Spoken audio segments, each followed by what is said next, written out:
you'll never see Gaylords like there was in the 80s. Never. Especially we got, with our name itself, we had a lot of problems with our name that we had to stand up with the whole gay thing. That was rough in itself. Yeah. Just being white in a Puerto Rican neighborhood wasn't enough.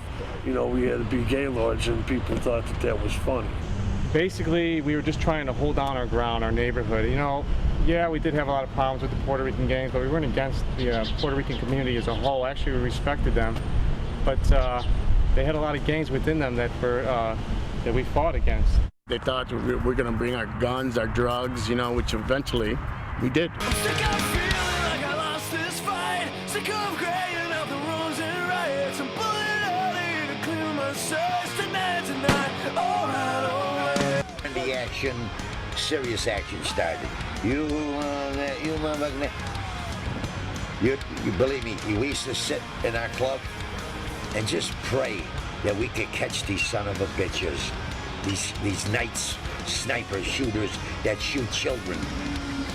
You don't need no coppers. I'd break their fucking legs and put them in a wheelchair. And every time they get up in the morning, they'd look at themselves. You don't have to kill a bastard like that.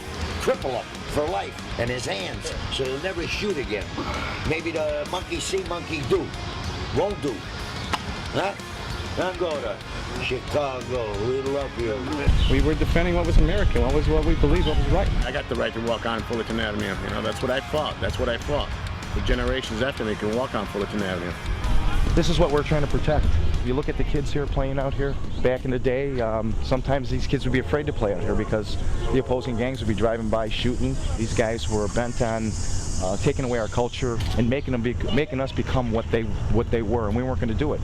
So we're fighting for our own culture, for our own pride. We were mixed in all these gangways. We had guns, bricks, bottles, bats, anything we had to get our hands on to get anybody coming through here. Somebody whistles down the block and we're in opposition and we're going to move on them. We knocked out all the street lights, and every night we just go at it with them. And we felt like that's what we had to do in order to keep the neighborhood. They were fighting to survive, so were we. Plain and simple. All of the major Gaylords, we were mostly partiers. We really weren't fighters. And then, one day the Puerto Ricans came in and we were out. So I ended up going over to Palmer Street. And it was like day and night. Palmer Street was like walking into a flower child shit in San Francisco and going to Vietnam directly. I mean, we were constantly getting shot at. It's bad whether you're white, black, or fucking Spanish.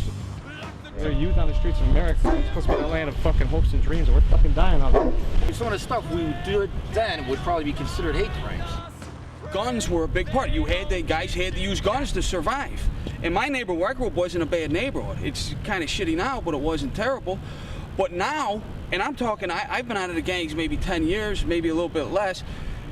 The violence now, to me, is unbelievable. You don't even hear about a fist fight anymore, or somebody getting hit with a bat. Everybody just pulls out automatically. Yeah. You got a gun. That's what it is. It's just guys shooting each other. We did shootings all the time. I mean, we weren't as aggressive as the Spanish gangs coming in because we felt like, a lot of us were Catholic, and we felt like, it was a moral dilemma. We really want to go that far sometimes. It was mentally a tough fucking bridge to cross. And once you went there, you didn't come back. What could we have done? The shit that's going on now is wrong. And I'm going to tell you and the people in LA, you want to eliminate your gang shit? All these punks that know how to shoot sideways, put their ass in the front line in the United States Army, and we'll see how bad they are. Because I'm a Korean veteran. Let's see how bad they are, or they'll be hanging on their mama's pants. That's not a Gaylord, shooting people and kids in the alley, sideways, don't even know how to handle a gun.